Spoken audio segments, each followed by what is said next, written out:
Spiky Bits.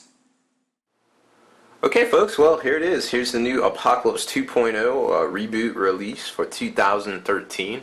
As you can see before you, we have the Tesseract Vault multi-part kit from Games Workshop. This is the new apocalyptic size super heavy tank for the Necrons, who really haven't got a whole lot of love in the super heavy department for their lifespan. This box is kind of big. It's about the standard size super heavy box. You can kind of tell it's about two of those, give or take. So it's a rather large size box. Obviously the new design with the black background kind of showcasing the product and such like that. So we kind of saw that with the Eldar release. So this is a new thing from them, obviously.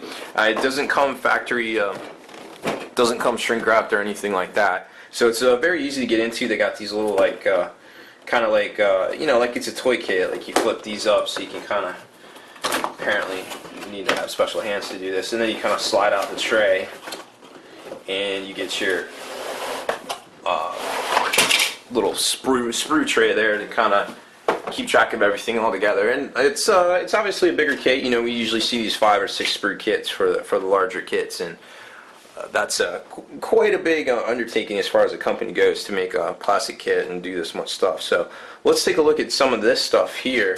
Now we've all seen these images got leaked around the 1st of June when GW was in that court for that Chapter House case, and you know some people had things to say obviously about the Lord of Skulls and this stuff here, but you know it is what it is. It's a large multi-part kit, stuff like this. Nobody else really does it, so you know it's cool to see.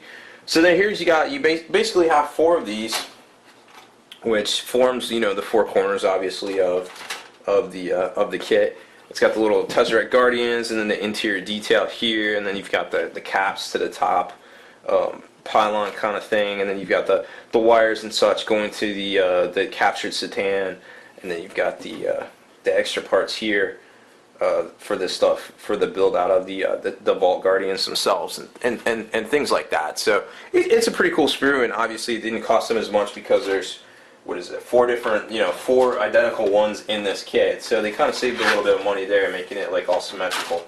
And then here's the one that's different, obviously, and that's the captured / ascended Satan kit itself, or sprue itself. So you've got the imprisoned wraith with all the little tentacles and things like that, and then you've got the Satan itself right there. And just to give you an idea of scale, here's a flying stand, a large flying stand, so it kind of gives you an idea of the scale there. Now he is in the Apocalypse book, Transcended Satan, 420 I think it was over 400 points for that guy, so he's got a whole different stat line. He's a gargantuan creature with that little thing, gargantuan creature, okay, sure.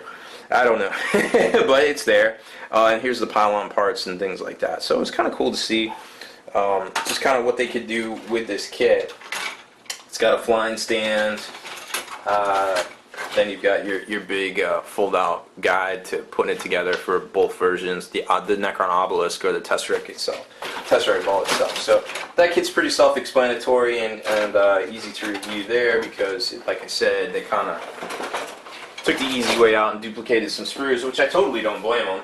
Next up is the Baneblade Shadow Sword kit. This is a combo kit that they did basically, where they combine the 2 kits. Whoops. Anyways, pardon me.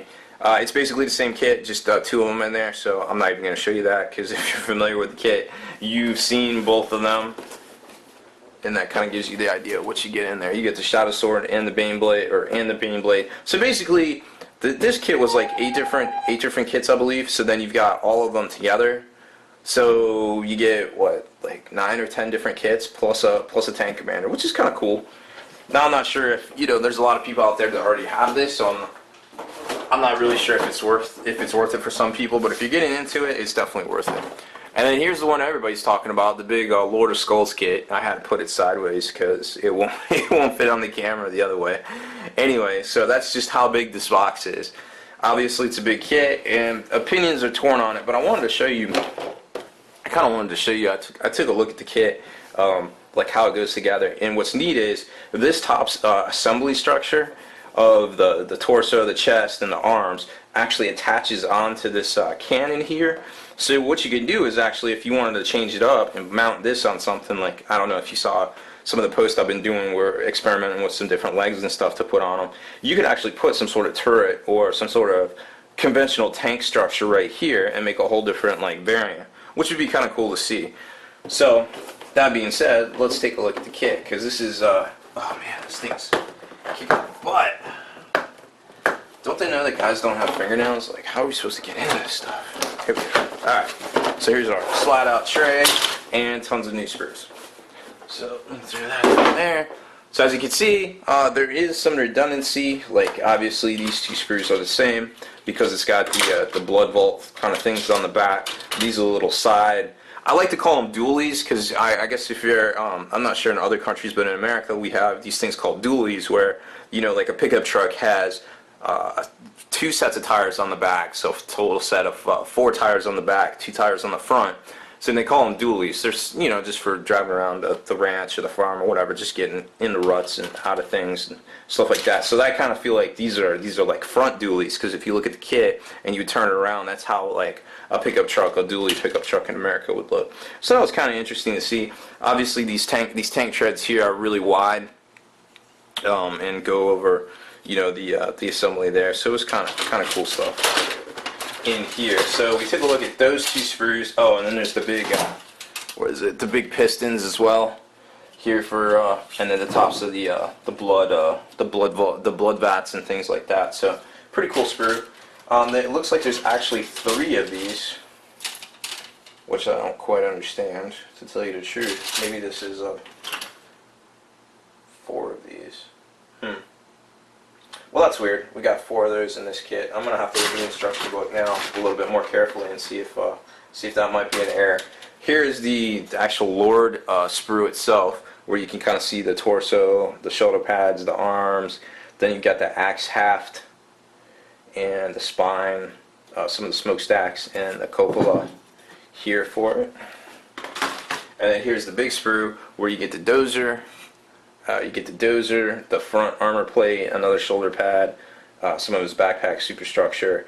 Take a look at this 2-part axe. Now this thing is huge. What do we got for scale?